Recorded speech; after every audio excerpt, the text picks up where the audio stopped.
ივანიშვილის სანქცირებული რეჟიმის არაღიარებაზე შტატების კონგრესზე მუშაობას რამდენიმე დღეში დაიწყებს. კონგრესმენმა ჯო ვილსონმა დაადასტურა, რომ ორპარტიული დოკუმენტი, რომელიც ქართული კოშმარის არაღიარების აქტად არის წოდებული, უკვე მზად არის დასარეგისტრირებლად. აქტის ტექსტი შეთანხმებულია როგორც კონგრესის ქვედა, ისე ზედა პალატის რესპუბლიკელ და დემოკრატ წევრებთან და მას კანონმდებლობის სრული მხარდაჭერა აქვს. ეს ნიშნავს იმას, რომ ივანიშვილის რუსული რეჟიმის არაღიარება მხარდაჭერას აუცილებლად მოიპოვებს. ქართული კოშმარის არაღიარების ორპარტიული აქტი შემუშავებულია და მზადაა წარსადგენად. ქართველი ხალხი თავისუფალ და სამართლიან არჩევნებს ითხოვს. ამერიკა არაღიარებს ივანიშვილის პრო-ჩინეთის კომუნისტურ პარტიას და პრო-ირანულ რეჟიმს.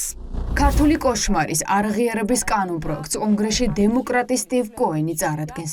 იმის სადემონსტრაციოდ, რომ ოლიგარქის რეჟიმის არაღიარების პოლიტიკას მხარ შტატებში ორპარტიული მხარდაჭერა აქვს.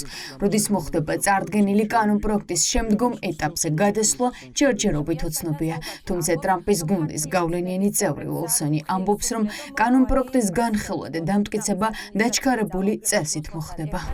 არაღიარების აქტი არის ერთ კონკრეტულ ამოცანაზე მორგებული და ის ეფუძნება უკვე მიღებულ განცხადებებს და გადაწყვეტილებებს, მათ შორის სახელმწიფო დეპარტამენტის მხრიდან, მათ შორის ეუთოს საპარლამენტო ასამბლეის მხრიდან, ოდირის დასკვნა და ამისთვის უკვე ყველა ფუნდამენტური წინაპირობა საერთაშორისო და ასევე ამერიკის პოლიტიკური გადაწყვეტილების მიმღები ორგანოების მხრიდან მზად არის.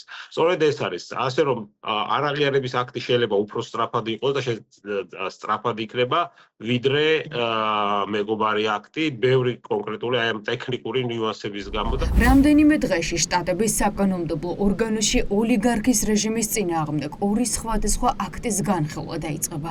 უკვე რეგისტრირებულია მეგობარი აქტი, რომელიც ოლიგარქის გარემოცვისა და ოჯახის წევრების დასანქცირებას გულისხმობს. არაღიარების აქტი კი იქნება პირველი დოკუმენტი, რომელსაც ქვეყნის მთავარი სტრატეგიული პარტნიორი საქართველოს მოქმედი ხელისუფლების წინააღმდეგ დაამტკიცებს. ასეთი რამ პირველად ხდება, როცა კონგრესი საქართველოს მთავრობას არაღიარებს და მას არა სიტყვიერად, არამედ დოკუმენტალურად გაამყარებს. როდესაც ამერიკის შეერთებული შტატების კონგრესში, წარმომადგენლობით პალატაში და ყველაზე უფრო მნიშვნელოვან თავისუფლების, ასე ვთქვათ, ინსტიტუტში ხდება ზუსტად არალეგიტიმურობის აქტის დარეგისტრირება და ამაზე მსჯელობა.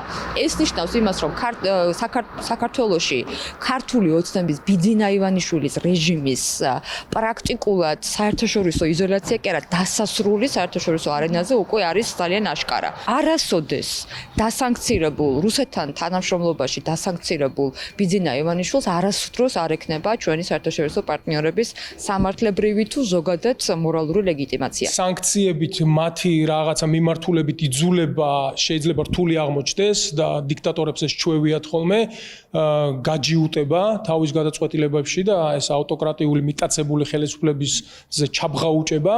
ამიტომ სანქციების მთავარი მიზანი უნდა იყოს ის და დარწმუნებული ვარ ასეც არის, რომ ბიძინა ივანიშვილს, ისევე როგორც სხვა დიქტატორებს, გარშემო მხარდამჭერები შემოეცალოს ხელიდან და შემოიბრწყვნას ეს რეჟიმი.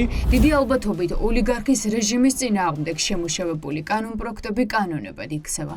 ამერიკის მთავრობის შემდეგ მსგავსი გადაწყვეტილება შესაძლოა ევროკავშირმაც მიიღოს და მთელ ცივილიზებულ სამყაროში ოლიგარქი ბიძინა ივანიშვილი და მისი გუნდი არალეგიტიმურ ხელისუფლებად გამოაცხადონ. ეს კი პირდაპირ ლუკაშენკოს გზაა.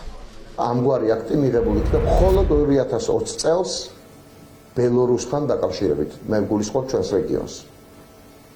ამით დასტურდება ის, რომ საქართველოს ხელისუფლება, თვით გამოცხადებული ხელისუფლება, მე ასე ვიტყოდი, რომ ეს ხელისუფლება არ იქნეს აღიარებული უკვე კონგრესის გადაწყვეტილების საფუძველზე, რაც სავალდებულოა მთელი ამერიკული პოლიტიკური ისტაბლიშმენტისთვის. ქართული ოცნება ემსახურება რუსეთს და რუსულ ინტერესებს.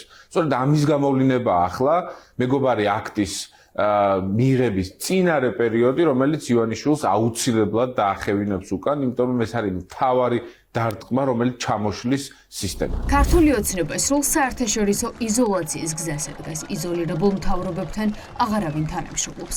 გამოდის, რომ ოლიგარქი ომის დამნაშავე პუტინის, კომუნისტური ჩინეთის და ირანის იმედად რჩება. შტატებიდან კი ივანიშვილს უთხრეს, რომ მათთან თანამშრომლობას პრეზიდენტი ტრამპი არავის პატიობს.